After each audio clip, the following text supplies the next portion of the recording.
Hey everyone, today I am in the middle of a lead-based paint situation in New Jersey, and it's a big thing here in the state. And so I thought it would be a great opportunity that we have this podcast so I can educate you because you could be an investor, but you also could be just a homeowner that wants to add another property and generate income for yourself. And you do need to know what you're walking into because they are buckling down on lead base. So when you're doing a resale, we'll talk about that later on. I'm going to ask the girls, Lisa and Deb, about that. But for the rental, um, you need to have it tested. And why would you need to have it tested? So in 1972, just in case you don't know all this, the state of New Jersey banned the use of lead-based paint, and the federal government banned the use of the residential properties in 1978. So that's why we have an addendum, and in our transactions, we have to send this form out, and the seller has to acknowledge or not acknowledge that they know anything about lead-based paint. And for a resale, there is a procedure that you do if you're the buyer and you want to test for that. But today we're going to talk about the rental because it's a little different, and thank God it's not as extensive as you would think. I mean, it did sound scary at first to me. I don't know if Christine felt that same way since we're both in New Jersey, but it's not all that bad. It's just a lot you have to understand. And for any realtors that are on this podcast listening in, do know that they have just gotten approval for the state of New Jersey to do CE courses. It will be free. You don't have to pay for it, but it will give you credit, which is really nice. So we should be hearing about that really soon. So, okay. So there's two types of tests you would have with the lead-based paint. You're going to have a swab test and you're going to have a visual test. And bear with me for a second. I will go over. I mean, I kind of know it off the top of my head, but visual is just basically that. They're looking for cracked paint. They look around the windows, any chips. That is definitely a red flag. And that is your first test, your visual. And then the second is your dry swab. And they look for lead particles. And in my situation, the house had been vacant for a while, and the contractor before fell through. This went to foreclosure. And I guess with his construction, the dust, he was sanding where there was lead-based paint. So all that showed up in the test, and they failed. So I thought, oh, geez, what's the remediation going to be? However, it wasn't that bad. They just want us to have a cleaning crew come in and wipe down all the floors, wipe down every inch of wood. You see any baseboards, everything. Because I don't know when she comes back what she's swabbing. If she's getting on a ladder and swabbing up top, Right. I don't know. So now let's talk about cost because that was an eye opener. So this house I have is 5 bedrooms. Well, it's costing them that it's based by each bedroom. And normally it would be maybe $275, $300 for your first test, but because I have 5 bedrooms, I'm $550. Now it failed. Now they got to come back. They got to come back, and it's going to be $300.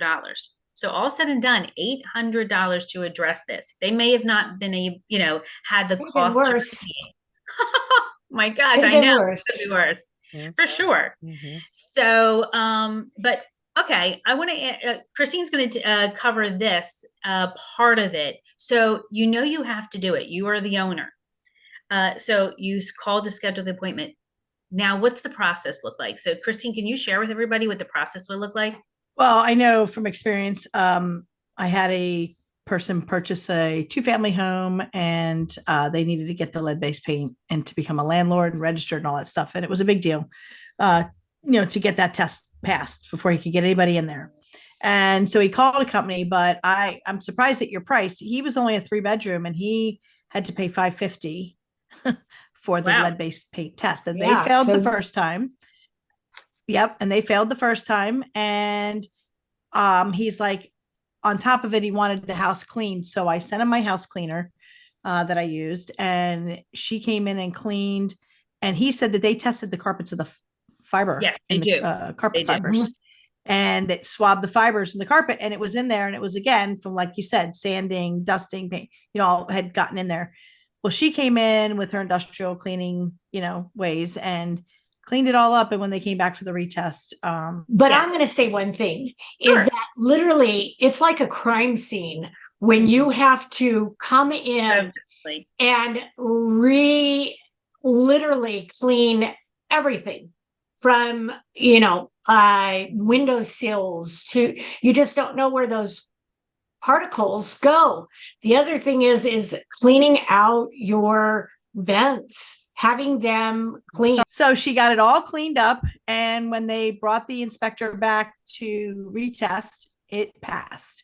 So he knew that was really the crux of it, was that it really needed a deep cleaning. And but it did cost another couple $100. So all in, I think he was about $800 for the lead-based paint test. But and I think it's good for 2 years. Now he shouldn't have any problem going forward, because no one should be sanding anymore. There's tenants in there living. So but hopefully, I think that the lesson here is, before the inspector comes, which was the question, what's the process? Get the house professionally cleaned. Yes. And you know what's really sad in my situation? The lady who was going, she called me up and she says, "Oh, you want to take away the visual test?" I said, "Yeah." Yeah. And I wasn't allowed. The state actually called me and said, "You are not allowed to do that."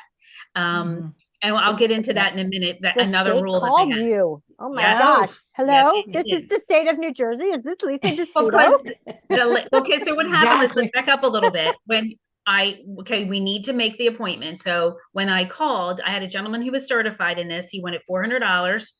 And I said, okay, great price.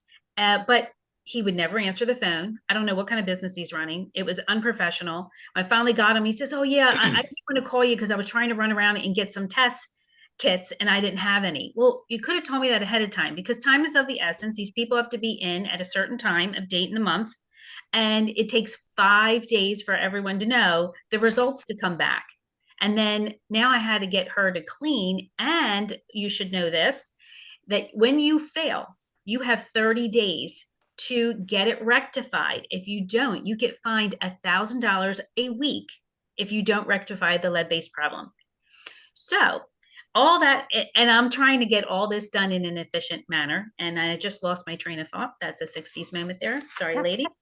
But I did want to address, Christine said something to me that kind of, I have so much information. My mind is like racing over this topic. But anyway, I did want to let you guys know that when you are in a certain town, no matter what that town says, you really need to have both tests done, visual and the dry swab. And because that's what the state is requiring. And these townships are now going to start making money on this.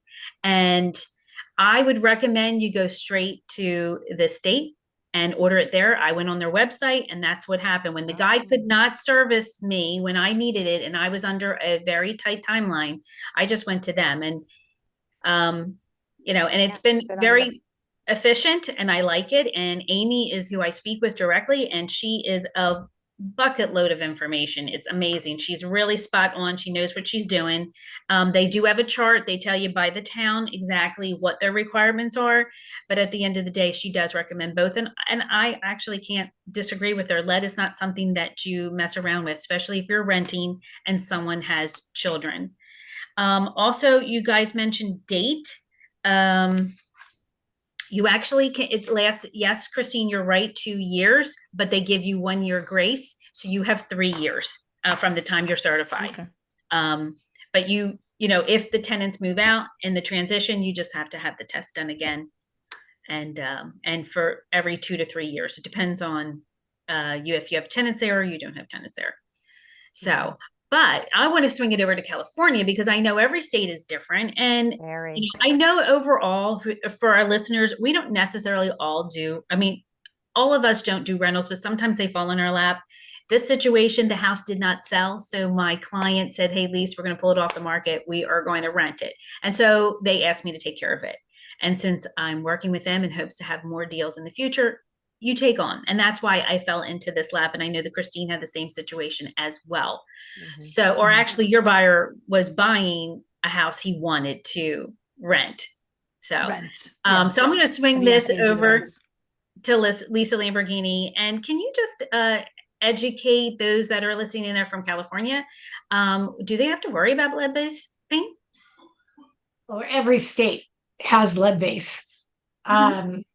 Be it California, Nevada, Texas, every single one. And so, yeah, lead base is a big deal. And so, you know what? I'm going to swing it now over to Debbie. Okay, so here I'll speak to California. I think it's, any home across the United States prior to 1978, there's a possibility that there was lead in the paint that was used in the home. So unless there's some state that, didn't have lead-based paint, I'm not Mhm. aware of that. But that is why we have in California have this document. You can see we're highlighted so many times, 1978, 1978, 1978, prior to 1978, any home that you buy, sell, or lease have to sign this document. And it Mhm. just basically Mhm. is an acknowledgement that both buyer and seller are aware of the fact it's a Yeah. possibility there is lead in the paint if the property was built prior to 1978. There is also a box on page 2 that says the buyer can waive the right. If they want to have it tested, they can have it tested. If they don't want to do it, they don't have to. But I will tell you, in Mandatory. all the years, almost 20 that I've been doing real estate now, I've never had a buyer elect Do an to inspection. do a specific lead-based paint test. We're just saying, look, it's a Mhm. possibility. If you want to do the thing, you can do the thing. So that's it. Yeah. Very Simple. good. Same Yeah. here. We do this Same. definitely the same Mhm. here. Yep. And I just want to leave you guys with one thing that I never thought of. Ran into an agent who bought a home as an investment. She wanted to rent it out, and the baby had lead. And the pediatrician found, I guess was doing some testing. The baby wasn't feeling well. That was rented. That was in the house. Do you know where the lead was? The lead was in the ceiling, in popcorn ceilings, and it, I Yep. guess, falling Well, and well jumping known. down, and the baby touching it. Uh, it was huge. It was a huge issue, and I just to even hear that. But we think of the Yeah, floors, we yeah, think of yeah. windows and wood trims, but I would have never thought about No, this. Yeah. no, it's ceiling. First thing you do when Mm. you walk into a house that is built before 1978 or the year of 1978 is Yeah. immediately look at the ceiling if it's popcorn. Or the That's a asbestos, yeah. given. Yeah. Mhm. Yeah. Very I good. actually never thought about the ceiling. Mhm. I know. That's why I wanted to Spray bring it. it You for know, anyone. they do the asbestos with the popcorn and then they spray Mhm. it with the paint. Yeah. Yep. So it's immediate. Well, I hope our Hmm. listeners find this extremely important. I know I Mhm. did as I'm learning all this, just all the rules that go with it. And being a landlord, this is all you have to, was one other step you have to be concerned about. So I hope it found this helpful. And until next time, I will talk to you again.